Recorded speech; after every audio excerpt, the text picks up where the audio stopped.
Hi friends, good morning. ഇന്നൊരു നോമ്പ് ദിവസമായിരുന്നു. രാവിലെ എണീച്ചിട്ടുണ്ടായിരുന്നു 4:30 ആയപ്പോൾ. പിന്നെ എല്ലാ ഫുഡും കഴിച്ച് കിടന്ന് പിന്നെ ഒരു 8 മണിയൊക്കെ ആയപ്പോഴത്തേലും എണീച്ച് രാവിലെ എണീച്ച് പല്ല് തേച്ചപ്പോൾ ആണെങ്കിലും സൂര്യൻ ഇങ്ങനെ മുഖത്തേക്ക് അടിച്ചുകൊണ്ടിരിക്കുക. നല്ല രസമുണ്ടായി കാണാൻ.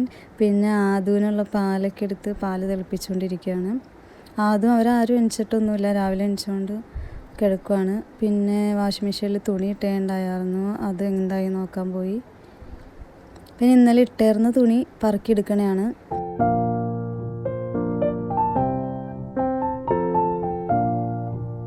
അപ്പോൾ ഇതിൽ ആദ്യം എണീച്ചപ്പോഴത്തേക്കും ഞാൻ ചോക്കോസോട് എടുത്ത് വെച്ചിട്ടുണ്ടായി. അവനക്കത് വേണമെന്നും പറഞ്ഞുകൊണ്ട് വാശി പിടിച്ച് അവനത് വാങ്ങിച്ച് വീഡിയോ എടുക്കാമെന്ന് പറഞ്ഞപ്പോഴത്തേക്കും അവൻ ചിരിയിരിക്കണതാണ്. പിന്നെ അത് ഞാൻ നിൽക്കാതെ വാങ്ങിച്ചിട്ടുണ്ടെന്ന് മല്ലിയിലായിരുന്നു. അപ്പോൾ ഞാനൊരു തണ്ട് മാത്രം വെട്ടി വെള്ളത്തിലിട്ട് വെച്ച് ചെറുതായിട്ട് മുളച്ച് വന്ന്.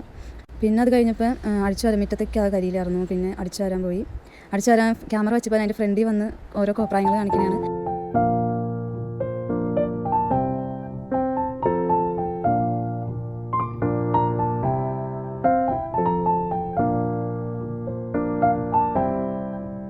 അത് കഴിഞ്ഞ് ചെടി നനയ്ക്കാനുണ്ടായി. ചെടി നനച്ചുകൊണ്ടിരുന്നപ്പോൾ അവൻ വേഗം വന്ന് അവനക്ക് നനയ്ക്കണം എന്ന് പറഞ്ഞു. എന്നിട്ട് ഞാൻ പിന്നെ അവനക്ക് നനയ്ക്കാൻ കൊടുത്ത്. നമ്മളെന്ത് ചെയ്താലും അവനക്ക് ചെയ്യാൻ വേണം. പിന്നെ അവൻ പാല് കുടിച്ച് പിന്നെ അപ്പോഴത്തേക്ക് ഇറച്ചി കൊണ്ടുവന്നായിരുന്നു വൈകുന്നേരം വയ്ക്കാൻ. പിന്നെ ചോറുണ്ടായി തിളപ്പിച്ച് വിട്ടാൻ. അത് വേഗം തിളപ്പിച്ച് വിട്ടാൻ വേണ്ടി ഗ്യാസിലേക്ക് വെച്ച് പിന്നെ ബാക്കി പാത്രങ്ങളൊക്കെ കഴുകിയെടുത്ത്. പിന്നെ നോമ്പായതുകൊണ്ട് രാവിലെ ഒന്നും അത്ര പണിയൊന്നുമില്ല. അതിന് പിന്നെ ഇച്ചിരി പാലും പിന്നെ രാവിലെ എന്തെങ്കിലും ഫുഡും കൊടുക്കുക. പിന്നെ ഉച്ചക്കത്തേക്ക് ചോറൊക്കെ ഉണ്ട്.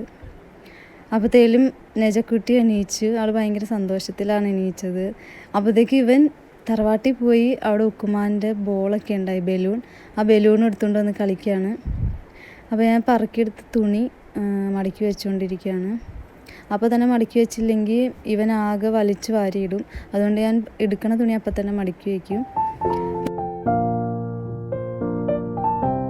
പിന്നെ അടിച്ചു വാരി തുടയ്ക്കാനൊക്കെ ഉണ്ടായിരുന്നു. വേഗം എല്ലാ റൂമൊക്കെ അടിച്ചു വാരി തുടച്ച്.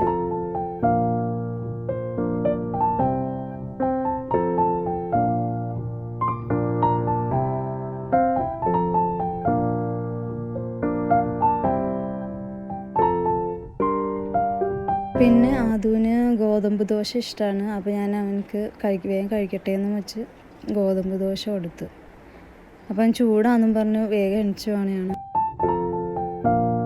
പിന്നെ അപ്പോഴത്തേലും ഉമ്മച്ചി വന്നാൽ നെജാനും ഉമ്മച്ചിയാണ് കുളിപ്പിക്കണത്. അപ്പോൾ അവളെ കുളിപ്പിച്ച് വന്ന് ഉമ്മച്ചി പോയി. പിന്നെ ഞാൻ അവളെ ഉടുപ്പൊക്കെ ഇടിയിച്ച് ലോഷനൊക്കെ പെറ്റി ഉടുപ്പ് ഇടിയിച്ച് സുന്ദരിയാക്കി. അവൾ അടങ്ങി കിടക്കില്ല, എൻ്റെ കയ്യിൽ പിടിക്കണുണ്ടോ. ബട്ടൺ ഇടാൻ നേരത്തെ അവൻ എൻ്റെ കൈ പിടിച്ചുകൊണ്ട് ഞാൻ അടിയിന്നേ ഇട്ട് കൊടുക്കണതാണ്.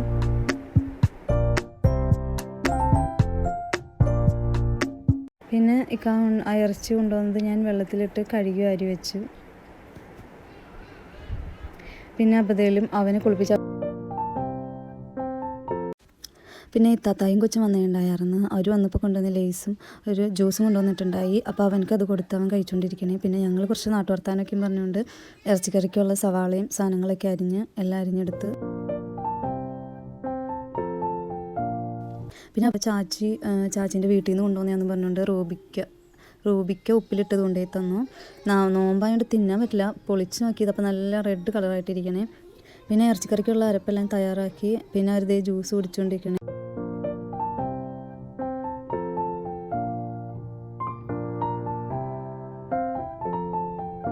പിന്നെ ഇറച്ചിക്കറി സവാളയൊക്കെ വഴറ്റി എല്ലാം അടുപ്പത്തേക്കാക്കി. പിന്നെ ഞാൻ കുളിക്കാൻ പോയി. കുളിച്ച് കഴിഞ്ഞ് ഇറങ്ങി വന്നപ്പോൾ ഇവരിങ്ങനെ ഇരുന്ന് വർത്താനമൊക്കെ പറയുമായിരുന്നു. ഞാൻ ജാനെ കളിപ്പിക്കണം. പിന്നെ ഇറച്ചിക്കറി നോക്കിയപ്പോൾ ഇറച്ചിക്കറി സെറ്റായിട്ടുണ്ട്. പിന്നെ നോമ്പ് തുറക്കാൻ വേണ്ടിയിട്ടുള്ള കാര്യങ്ങൾ ഉണ്ടാക്കാൻ പോയി. കോളിഫ്ലവർ പൊരിക്കാൻ വേണ്ടിയിട്ട് എല്ലാം ചെയ്ത് പൊരിച്ചെടുക്കുകയാണ്. പിന്നെ കഴിച്ചൊന്നും എടുക്കാൻ പറ്റിയില്ല. പിന്നെ പത്തിരി ഇറച്ചി ഉണ്ടായി, അത് കഴിച്ച്. അപ്പോൾ ഇത്രയൊക്കെയുള്ള ഇന്നത്തെ വീഡിയോ. സപ്പോർട്ട് ചെയ്യുക. Thank you.